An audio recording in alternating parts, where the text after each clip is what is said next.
I never thought I'd be one of those people posting my life's wreckage on Reddit for a bunch of strangers to sift through. But here I am, using a throwaway because my brother practically lives on this site when he's not busy finding himself, and I know my sister-in-law follows my main account. I'm M34. My wife is Sarah, F32, and we've been together for 10 years, married for 6. My brother, let's call him Caleb, M29, is, well, he's the golden child. You know the type. He's the one who gets a trophy for participation, the one whose creative spirit is too big for a 9-to-5, and the one my parents, Linda and Dave, have spent their entire lives shielding from the consequences of his own idiocy. I, on the other hand, have been the family ATM and the fixer since I was 22. Let's talk about the house. 6 years ago, my parents were in a bad spot. Dad had been laid off, and Mom's medical bills from a knee surgery were piling up. They were about to lose the family home, the place I grew up in. Caleb? He was in Phuket learning to meditate on my parents' dime while they were literally drowning. I was the one who stepped up. I always step up. Sarah and I had been saving for a down payment on a place of our own. It was our forever home fund. But seeing my mom cry at the kitchen table because she didn't want to leave her garden, it broke me. I sat down with Sarah, and God bless her, she agreed. We didn't just give them a loan. We bought the house from them. We took over the mortgage, paid off their debts, and did a massive renovation to add an ADU, accessory dwelling unit, essentially a luxury mother-in-law suite, on the property. The deal was simple. Sarah and I would live in the main house, and my parents would live in the ADU, rent-free for the rest of their lives. The deed is in my name. The taxes, the insurance, the repairs, all mine. My parents got to stay on the land they loved, and we got a home that, while shared, was a solid investment for our future children. It worked for a while, or I thought it did. I was so blind. Caleb came back from Thailand 3 years ago, enlightened and completely broke. Naturally, he moved into the guest bedroom in my parents' ADU. Just for a few weeks, they said. Until he gets on his feet, they said. 3 years later, he's still there. He doesn't pay rent. He doesn't buy groceries. He spends his days vlogging about minimalist living while using my high-speed internet and eating the food Sarah and I buy for my parents. The incident happened 3 days ago. It's still playing on a loop in my head. Sarah and I were planning to head out for a weekend trip to celebrate our anniversary. I realized I'd left my tablet in the ADU because I'd been helping my dad set up a new streaming service the night before. I walked over, used my key, and let myself in. I didn't knock. Why would I? It's my property, and we've always had an open door policy. I heard voices in the kitchen. My mom, my dad, and Caleb. They were intense. I stopped in the hallway because I heard my name. "Mark has enough," my mom was saying. Her voice was different, cold, calculating, not the sweet Nana voice she uses with Sarah. He has the corporate job, the 401k, the fancy car. He's stable. But Caleb, Dave, look at him. He's an artist. He needs security. If we don't do this now, what will he have when we're gone? I felt a cold knot form in my stomach. I stayed back, hidden by the coat rack. "Linda, the deed is in Mark's name," my dad said. He sounded tired, but not disagreeing. "We signed it over to him during the bailout." "Only because we had to," Mom snapped. "He took advantage of us being in a weak position to snatch the family legacy. It was predatory, really. He's our son. He should have just given us the money. But no, he wanted the title." I nearly gasped. Predatory? I spent $150,000 of my own savings to keep them from being homeless. "Don't worry," Caleb's voice piped in. I could hear the smirk in his tone. "I talked to that guy I met at the co-op. He's a paralegal. He said if we can prove Mom and Dad were under undue duress when they signed the house over, we can contest the deed. Or we just convince Mark to do the right thing and sign the ADU and the back half of the lot over to Mom and Dad legally. Then they can just quit claim it to me in their will. It's only fair," my mom said. "We need to make sure our children are provided for equally. Mark has his career. Caleb needs this house. It's his birthright as the youngest." I felt like the floor had dropped out from under me. My parents, the people I had supported, the people I had built a home for, were actively conspiring with my deadbeat brother to sue me for the property I pay for. They were calling me a predator for saving them. I didn't think. I just walked into the kitchen. The silence was instantaneous. It was like the air had been sucked out of the room. My mom's face went from fierce to pale in half a second. Caleb looked like he wanted to bolt, but he just sat there holding a piece of artisanal toast I'd paid for. "Birthright?" I said. My voice was shaking. I wasn't even yelling. I was just vibrating with rage. "You want to talk about birthright?" "Mark, honey, you weren't supposed to be here," Mom stammered. She actually tried to smile. "We were just brainstorming about the future. You know how worried we get about Caleb." "I heard everything, Mom," I said. "I heard you call me predatory. I heard you say I snatched the house. I heard Caleb talk about suing me for undue duress. After everything? After Sarah and I gave up our own dreams for 6 years to make sure you had a roof over your head?" "You're being dramatic," Caleb yelled, finally finding his nerve. "You're a millionaire, Mark. You don't need this. I'm living in a closet while you're planning trips to Napa. It's about equity. You have enough and I have nothing. You have nothing because you do nothing," I screamed. I finally lost it.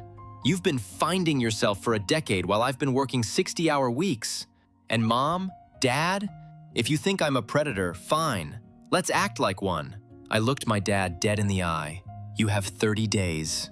30 days for what?" Dad asked, his voice trembling.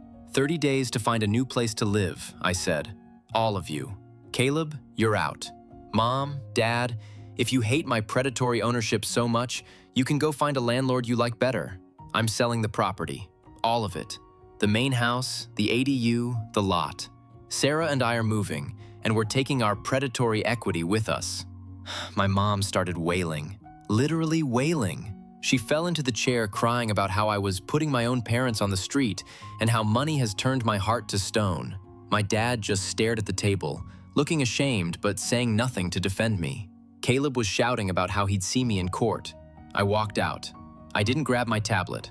I went back to the main house, locked the door, and told Sarah everything. She didn't even hesitate.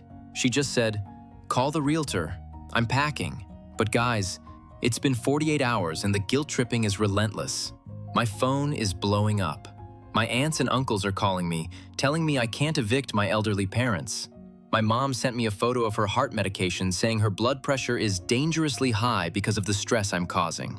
They're gaslighting me so hard, I'm starting to wonder if I am the villain here.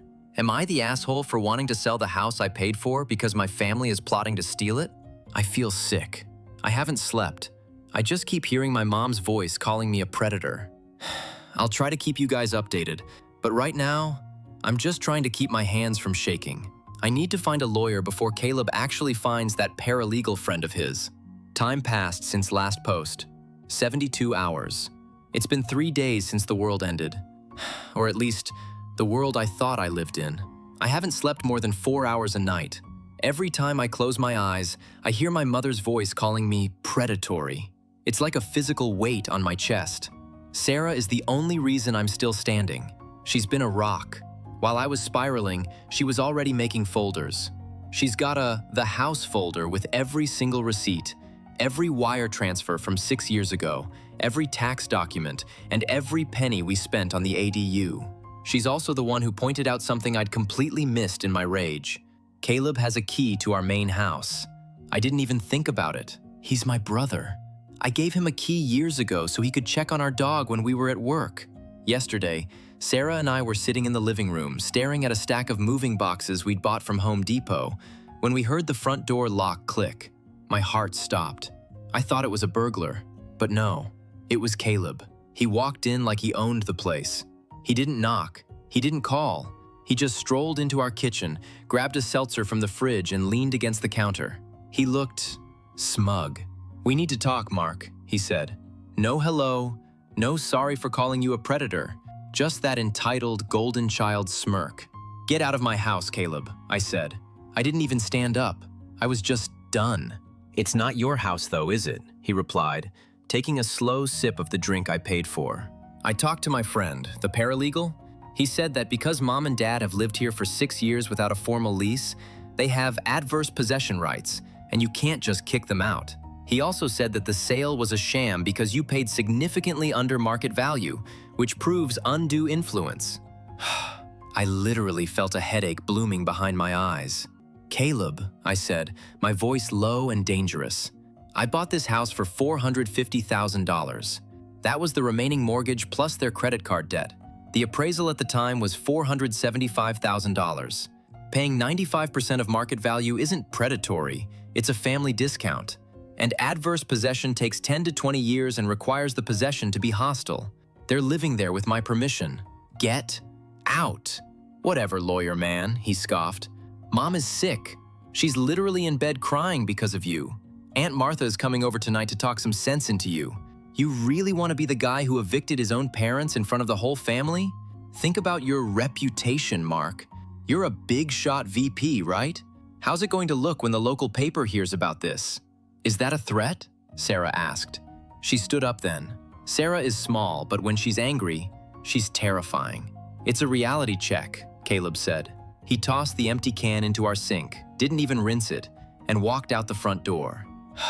That was just the beginning of the flying monkey invasion. If you aren't familiar with the term, it's from The Wizard of Oz. It's what happens when a narcissist, my mom, sends their minions to do their dirty work. At 7 p.m., there was a knock on the door. It was Aunt Martha, my dad's older sister. She's the matriarch of the family.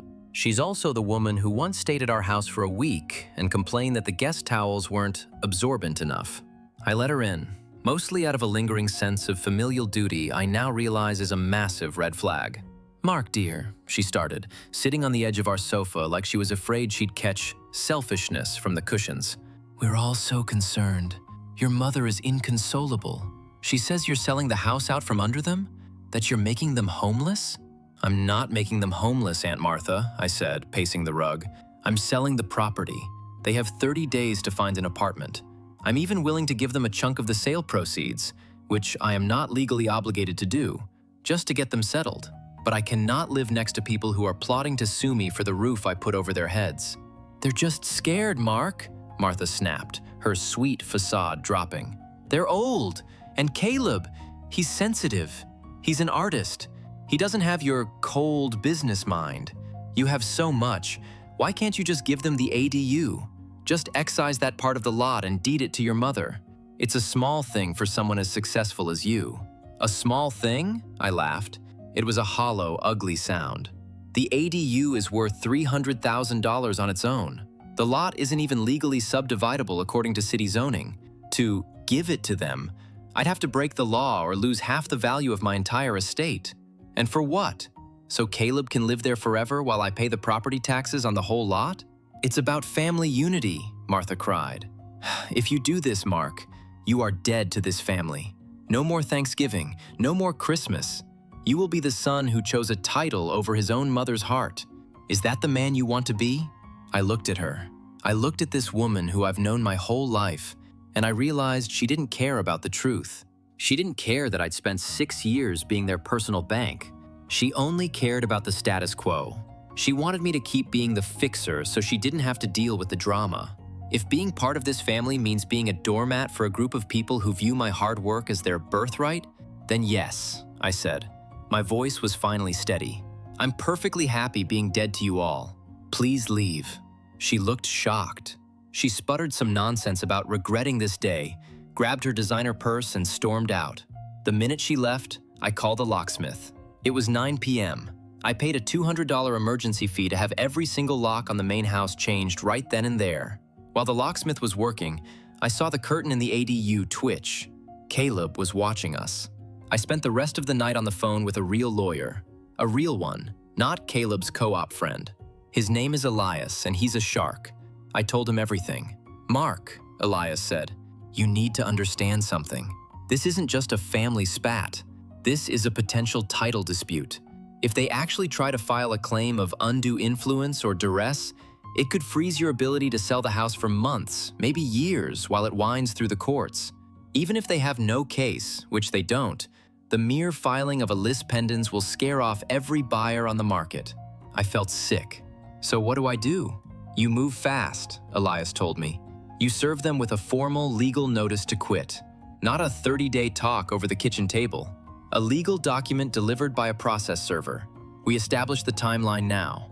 And Mark, stop talking to them. Record everything. If they come to your door, don't open it. If they call, let it go to voicemail. We need a paper trail of their harassment. So, that's where I am. Sarah and I are currently sitting in a house with new locks, feeling like prisoners in a fortress we paid for. My mom has sent 12 goodbye texts in the last hour, implying she's going to stop taking her medicine because life isn't worth living with a heartless son. It's classic emotional blackmail. I know it is. But God, it hurts. Every time the phone pings, I jump. I'm looking at the house folder Sarah made, and I see a photo of us 6 years ago, holding the keys on closing day, smiling with my parents. We looked so happy. I thought I was a hero. I thought I was saving them. I was just buying my own cage. Tomorrow, the process server arrives. I'm told my dad usually gets the mail around 10 a.m. That's when he'll be handed the papers. I'm terrified of what happens when the golden child realizes the gravy train isn't just stopping, it's being derailed. I'll update when the papers are served. I have a feeling things are about to get much, much uglier. Time passed since last update. 3 weeks. It's over. Well, the family part of my life is over. The legal part? That's just getting started. But the bridge hasn't just been burned. It's been nuked from orbit. The last 3 weeks have been a slow-motion car crash. After Elias, my lawyer, sent the process server to hand them the notice to quit, the ADU went silent. For 5 days, I didn't see a soul. No cars moving, no lights on in the kitchen at 2 a.m. I actually started to worry. Even after everything, that stupid older brother instinct kicked in. I thought, what if they're hurting? What if mom really is sick? Sarah saw right through it. She told me, Mark, that silence isn't grief. It's a strategy session. She was right. It was the silent treatment phase of the narcissistic cycle. They were waiting for me to crack, to crawl over there and apologize for being mean so they could move back in on their terms. When I didn't, when I spent that weekend helping a professional stager prep the main house for photos, the silence turned into a literal storm. It happened last Tuesday. It was pouring rain, one of those gray, miserable East Coast afternoons where the sky looks like wet concrete. I was in the garage, sorting through old boxes when I heard a heavy thud against the side door, then another, and then the screaming started. I opened the door and there was Caleb. He was soaked to the bone, his hair plastered to his forehead, and he looked unhinged. He had a crowbar in his hand. "You changed the locks," he screamed. "You coward! You changed the locks on your own family. Mom needs her nebulizer from the basement storage and you locked her out." "The nebulizer is in the ADU, Caleb," I said, trying to keep my voice steady, though my hands were shaking so hard I had to shove them into my pockets. "I saw her carrying it across the yard 2 days ago. Stop lying. Open the door, Mark," he roared, stepping closer. He raised the crowbar. "Open the door or I'm taking what's ours. This house belongs to the family. You're just the name on the paper because you're a greedy corporate rat." Sarah came out then. She had her phone out, recording everything. "Caleb, I'm on the phone with 911, she said, her voice like ice. "Drop the crowbar and leave the property or you're going to jail." "I'm not going anywhere," he yelled at her. "You're the one who poisoned him. He was fine until he married a gold digger who wanted his parents out." Then, the performance began. My mother and father came running across the wet grass from the ADU. My mom wasn't wearing a coat. She was in a thin sweater, clutching her chest, wailing at the top of her lungs. "Don't hurt him," she screamed, though Caleb was the one with the weapon. "Mark, please! Look at what you're doing to us. Your brother is just defending his home. Dave, tell him he's killing me." My dad looked pathetic. He was just standing there in the rain, looking at his feet. He didn't tell Caleb to put the crowbar down. He didn't tell my mom to stop screaming. He just existed in the space they carved out for him. "Mark, just sign the papers," my dad finally said, not even looking at me. "Just give them the ADU. We'll drop the lawsuit. We can be a family again. Please, I just want some peace." "Peace?" I yelled back. I couldn't help it. The bile was rising in my throat. "You want peace? I've been paying for your peace for 6 years. I paid for your surgeries. I paid for your groceries. I paid for the very roof that's currently keeping you dry.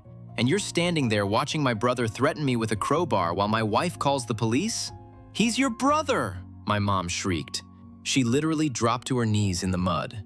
It was so theatrical, it would have been funny if it wasn't so terrifying. You're going to let them arrest your brother? Over a house? Over money? No, Mom, I said, stepping forward onto the porch. Over respect. Over the fact that you think my life and my marriage are less important than Caleb's comfort. At that moment, the police siren started wailing in the distance. Caleb's face shifted. The bravado vanished. He looked at the crowbar in his hand, looked at the camera Sarah was holding, and he bolted. He didn't even check on my mom, who was still face down in the mud, sobbing. He ran toward the back of the lot, disappeared into the woods behind the property. The cops arrived 2 minutes later. 2 cruisers, lights flashing, reflecting off the puddles in my driveway. I had to stand there, in the rain, and explain to 2 officers why my mother was crying in the mud and why my brother had fled into the woods with a crowbar. My mom, of course, tried to tell them I'd attacked them emotionally, and that they were tenants being illegally evicted. One of the officers, a guy about my age named Miller, looked at the notice to quit Sarah had brought out. He looked at the deed. He looked at my mom. "Ma'am," Miller said, his voice surprisingly gentle but firm. "This is a civil matter regarding the property, but the crowbar? That's a criminal matter. Your son threatened the homeowner. If he comes back while we're here, he's being detained." "He wouldn't hurt a fly," my mom wailed. "He's an artist. He's sensitive."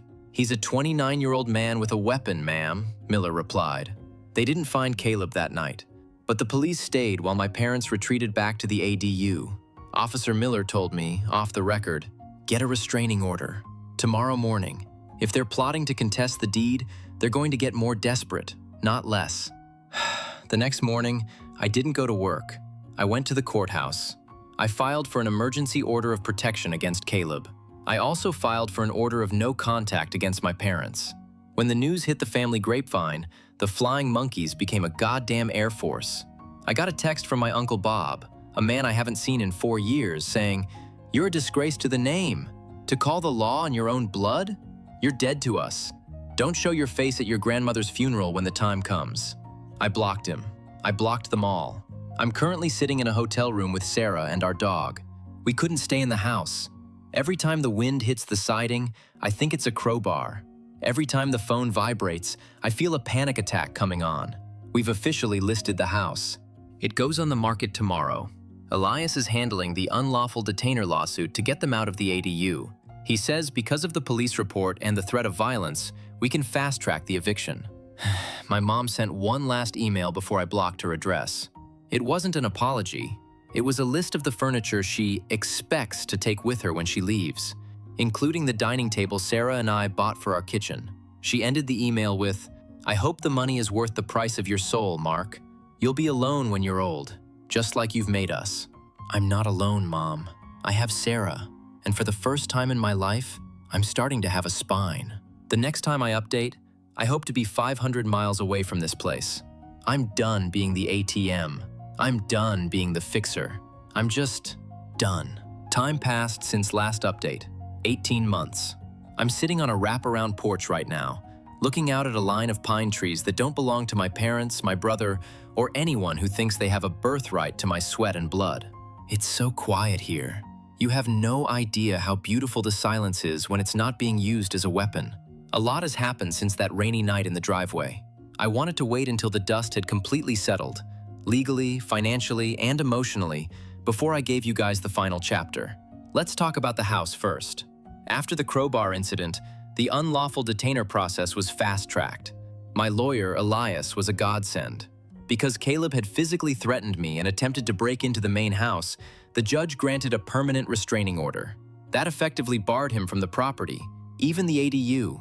Watching him being escorted away by a sheriff's deputy 2 weeks after my last post, I thought I'd feel guilty. I thought I'd feel like a bad brother. But as I watched him screaming about fascism while being shoved into the back of a patrol car, all I felt was light. It was like a parasite had finally been unhooked from my vein. My parents didn't go quietly, of course. They stayed in that ADU until the absolute last legal second. They ignored every notice to vacate. They stopped answering their door. They even tried to file an elder abuse claim against me with Adult Protective Services. Can you imagine? I was paying their electricity, their water, and their taxes, and they tried to have me arrested for financial exploitation because I wouldn't give them a free $300,000 building. The APS investigator came out, took one look at my records, the 6 years of mortgage payments, the medical bills I'd covered, the receipts for the ADU construction, and then looked at the luxury suite my parents were living in. She literally laughed. She told my mom, "Ma'am, being asked to leave a house you don't own isn't abuse. It's a move-out date." The day of the final eviction was the hardest day of my life. I didn't want to be there, but Elias said I needed to be present for the handover. Sarah stayed at the hotel. She couldn't watch it. The movers I hired, and paid for because I'm still the idiot who cares, were packing my parents' things into a truck. My mom was sitting on a folding chair in the driveway, refusing to move. She looked so small, so old. For a second, my heart cracked. I almost walked over to tell her it was a mistake. Then she saw me. She didn't offer a hug. She didn't ask for forgiveness. She stood up, spat on the pavement toward my shoes, and said, "I hope you and that woman never have children. You'd probably charge them interest for the womb." That was it. That was the moment the last string snapped. I didn't even flinch. I just turned to the sheriff and said, "The property is clear. Please ensure they don't step back onto the grass." We sold the property 3 weeks later. Because the market had peaked, we actually made a significant profit, much more than we expected. I took $50,000 of that profit and put it into a trust for my parents. It's managed by a third party. It pays for a modest 2-bedroom apartment in a senior living community. They can't touch the principal, and they can't use it for Caleb. I didn't do it because I love them. I did it so I could sleep. I did it so that when the flying monkeys call to tell me they're destitute, I can send them a screenshot of the trust balance and hang up. Caleb? Caleb is Caleb. Without my income to subsidize his artistic journey, he had to get a job. Last I heard, he was working warehouse shifts and living in a studio apartment above a noisy bar. He tried to sue me for emotional distress, but no lawyer would take the case. He's currently on probation for the attempted breaking and entering. Sarah and I moved. We didn't just move towns, we moved states. Nobody here knows our drama. Nobody here knows me as the rich son or the fixer. I'm just Mark, the guy who grows decent tomatoes and works from home. Sarah is pregnant. We're having a girl in 4 months. And every time I think about her, I promise her one thing. She will never be a golden child, and she will never be a fixer. She will just be herself. I've been NC, no contact with my parents and brother for over a year now. I changed my phone number. I deleted my old social media. My Aunt Martha tried to find our new address, but Elias sent her a cease and desist that shut her up real quick. Sometimes, late at night, I wonder if I was too harsh. I think about my dad's tired face, but then I remember the crowbar.